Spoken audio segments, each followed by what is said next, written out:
Here are the top 10 things to know about Silhouette Studio. Number 1. Updates versus upgrades. An update is a periodic change to the version of the software that fixes bugs, can add feature enhancements, and keeps the program up to date. Moving from version 3.8 to 4.0, for example, is an update. All updates are free and are intended for all Silhouette Studio users. An upgrade is a change in the software edition. The editions are Basic Edition, which is free, Designer Edition Plus, and Business Edition.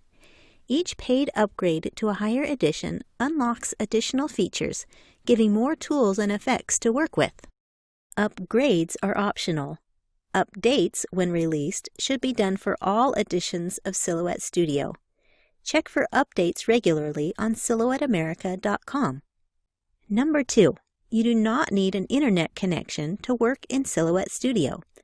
There are times when you do need internet, which include browsing, purchasing, and downloading designs from the design store. You also need internet while syncing your designs to the cloud.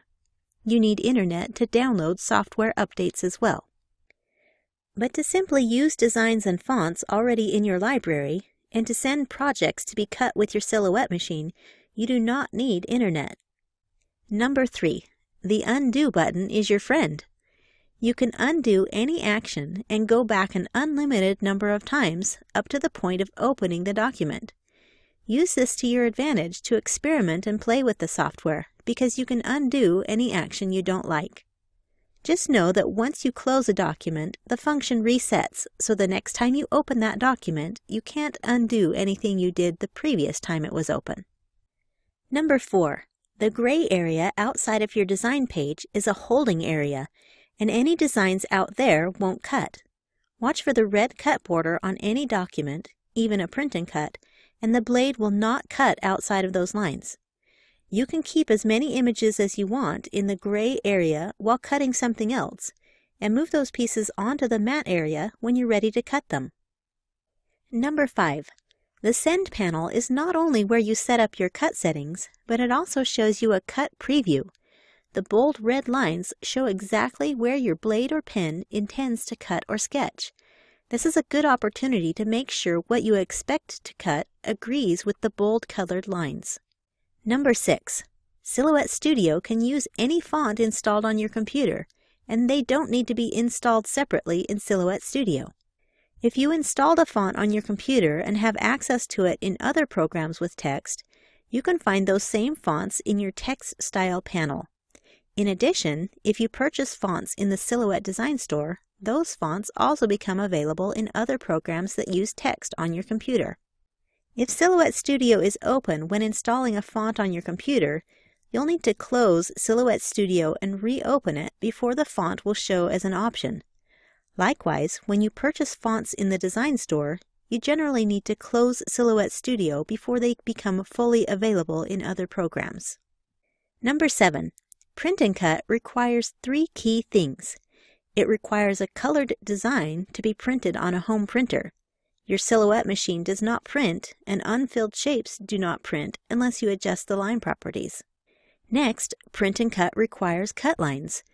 Print and cut designs in the Design Store, or designs created with drawing or text tools within Silhouette Studio, already have cut lines. But if you import something like clip art or some other kind of picture image, then you need to perform a trace to assign cut lines to your printable design.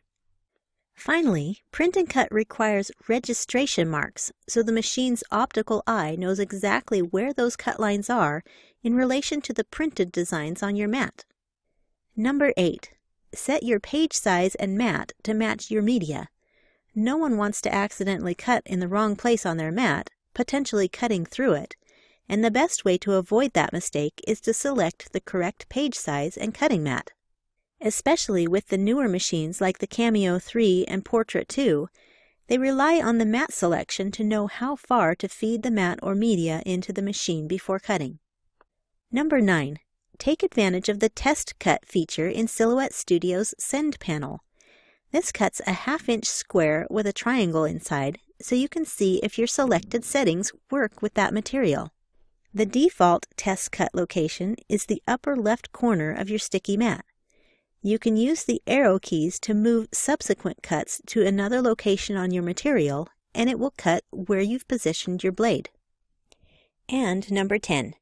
You can find Silhouette Studio tutorials and how-to videos for all skill levels and all features from multiple Silhouette sources, including on the Silhouette Inc. YouTube channel, on the Silhouette America blog at blog.silhouetteamerica.com, and in the Silhouette Handbook ebook that can be purchased from the Silhouette Design Store.